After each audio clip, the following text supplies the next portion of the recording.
In the headlines, farming communities relocate to safer places as floods wreak havoc. People's Democratic Party calls emergency meeting over governors, others gang up. Banks suspend international transactions on Naira debit cards. And Russia-Ukraine exchanged nearly 300 prisoners in surprise swap. Hello and welcome to Trust TV News Update. I'm Zainab Bala.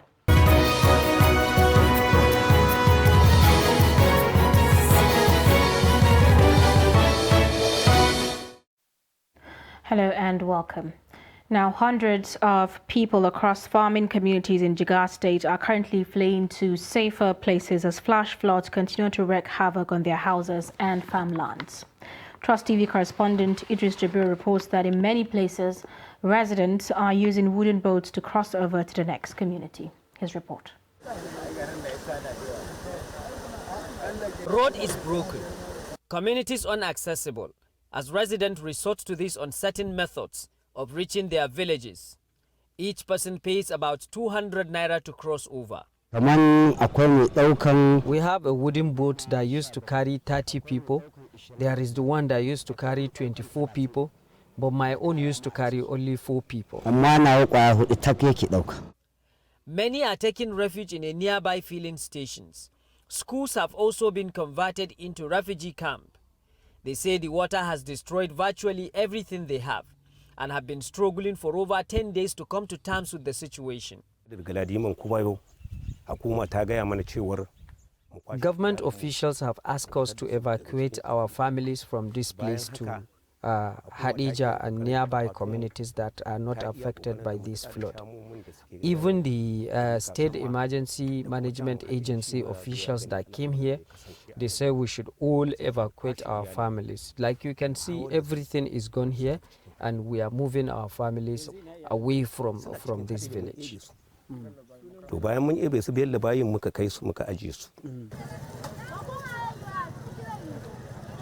Hundreds of youth are also out on the streets of Hadija, Auyo, and Krika-Samma local government areas of the state to collectively block the waterways from expanding to other communities.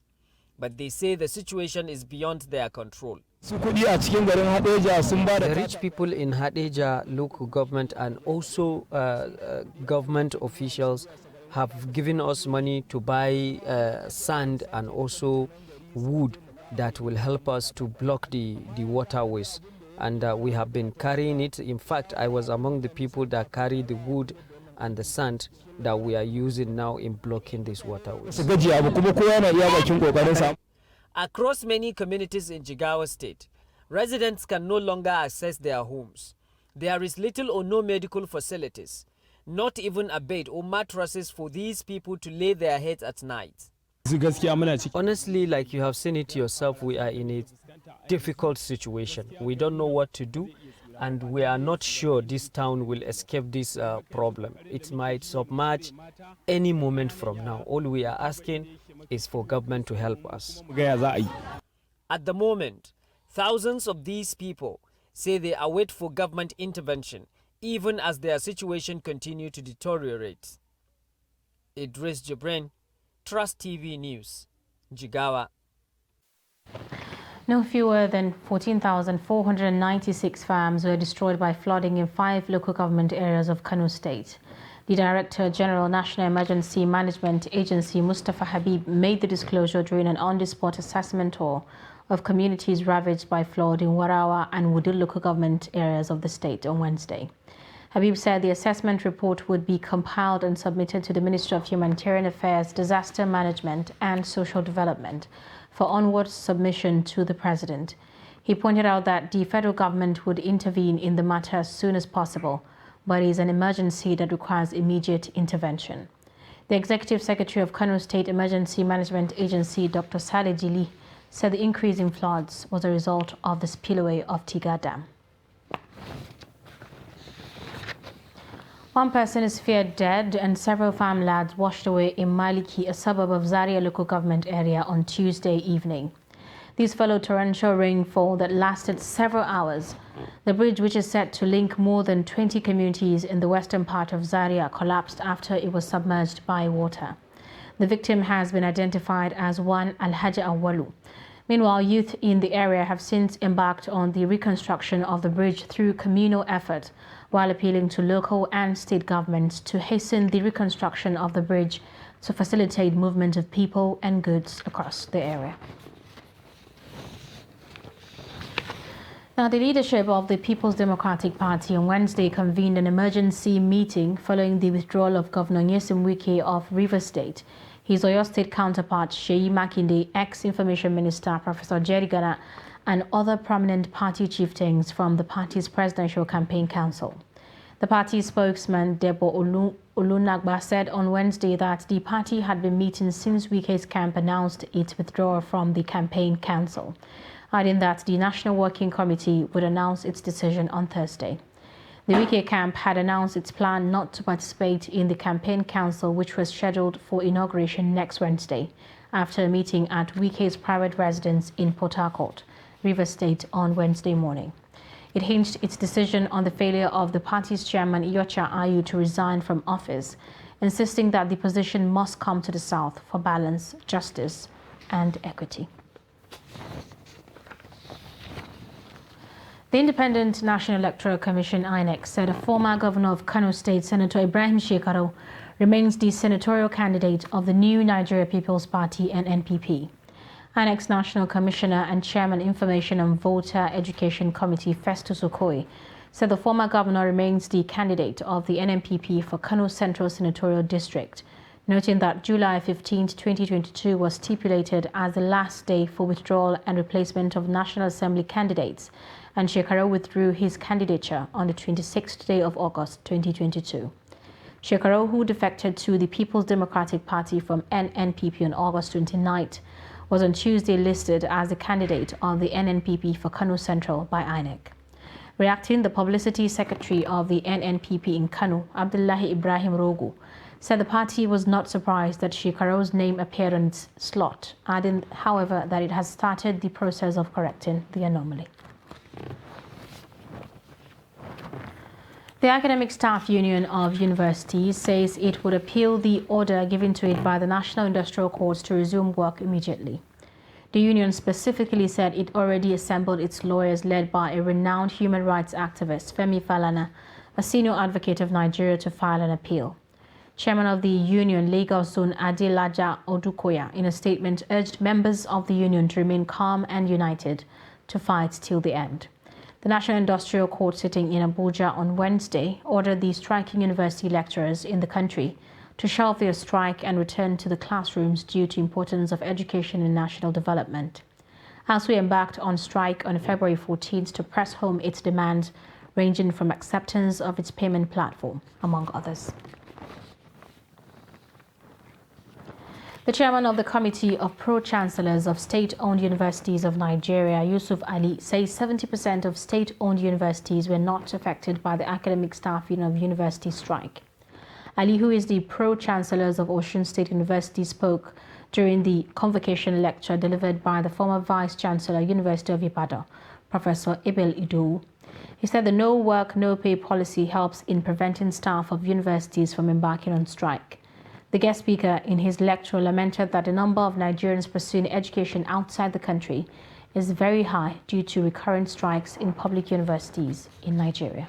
The position of the chairmanship of Committee of Pro-Chancellors of all the 57 state universities in Nigeria. I said it is the little work we were able to do here with your support that made them to recommend and recognize our little effort. I can tell you today as I'm speaking, 70% of state universities are working. 70% of state universities all over Nigeria. All the 3 universities in Lagos are working. State universities. Ogun working. Delta work. All the universities, 3 of them in Delta are working. Edo, they are working. Lautech is working. Among others. Reason is because the members of staff have been able to reason with us that if you no do, you no go chop. So members of staff, I thank you once again from the bottom of my heart. Meanwhile, the National Association of Nigerian Students in Kaduna has called on traditional rulers to intervene. Bella Musa has the details.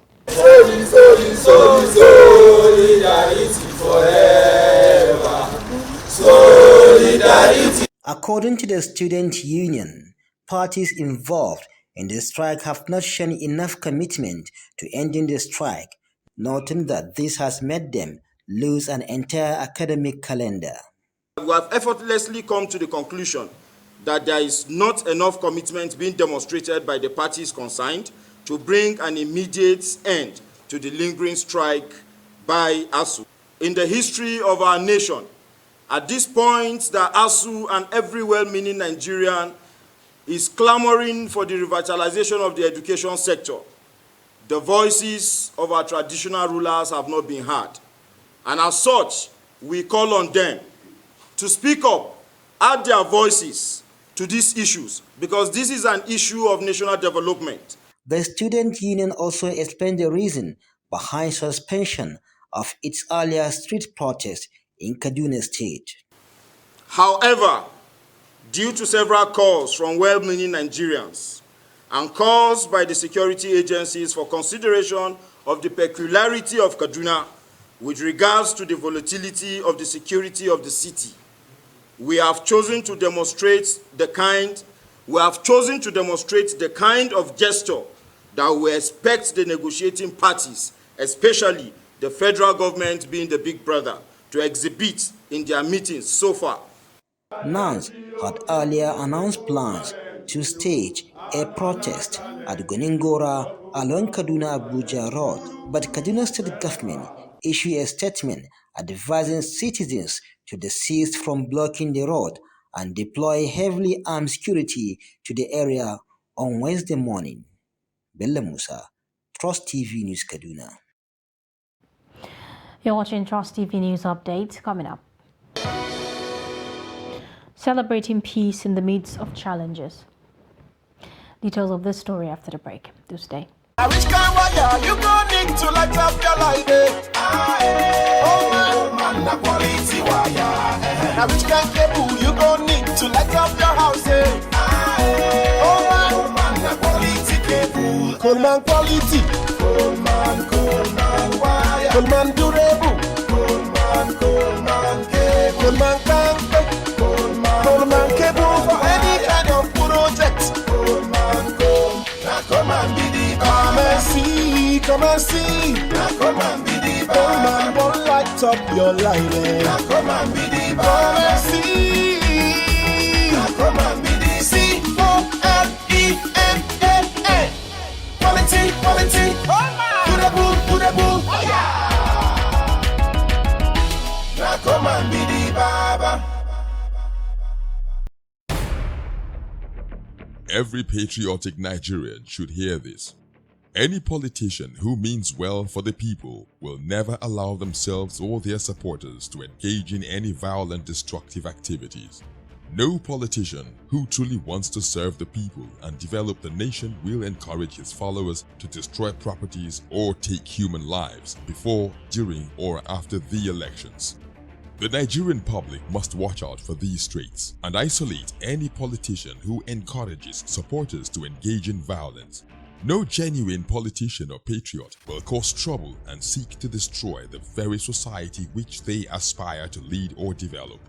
Politicians who have the good of the people at heart will not allow themselves or their followers to engage in violence, destruction of properties, and then taking of lives. Be vigilant. By their words you shall know them. Shun violence. Stay away from politicians who want you to do so. Let's join hands to make the 2023 elections peaceful.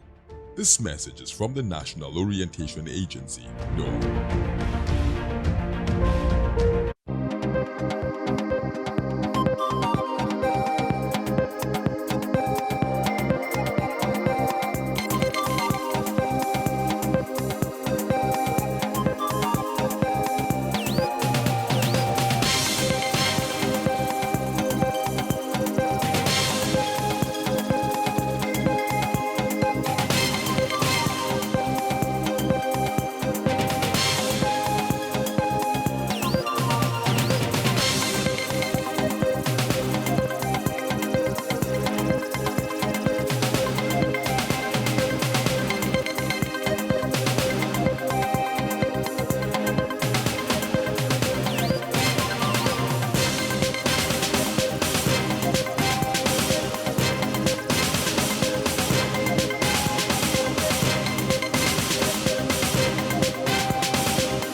Welcome back. If you are just joining us, this is Trust TV News Update. Our top stories.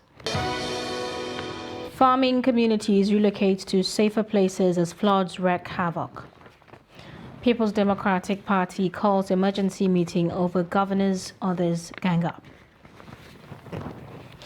Moving on, Oyo State Police Command has paraded a 20-year-old suspect for allegedly raping and killing of a 17-year-old girl in a church in Ibadan.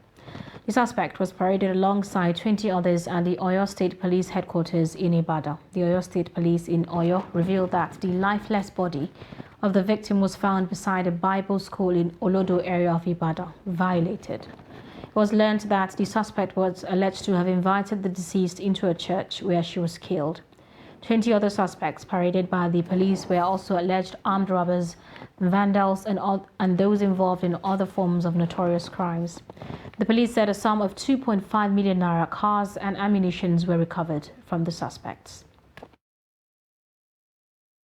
On Friday, 17th September 2022, at about 20:30 hours, which is about 8:30 p.m. local time, the command was intimated about the sudden disappearance of a 17-year-old female named Ifeoluwa.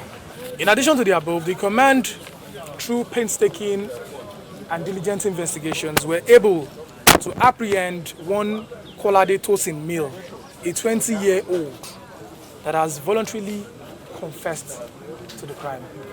Investigations are still on to ascertain the motive behind the sinister action. Upon completion of the investigation, he would be charged to court. When she came in, I told her she not shout. I removed the knife from my pocket. When I keep the knife, I remove it. I want to attack her with knife to collect her phone, but she did not want to give me the phone. She dragged the knife with me, and the knife fell down. When the knife fell down, he was trying to run out. When she was trying to run out, I hit her leg. She fell down. She used her head to bang the floor. She gets weak. When she gets weak, I rape her.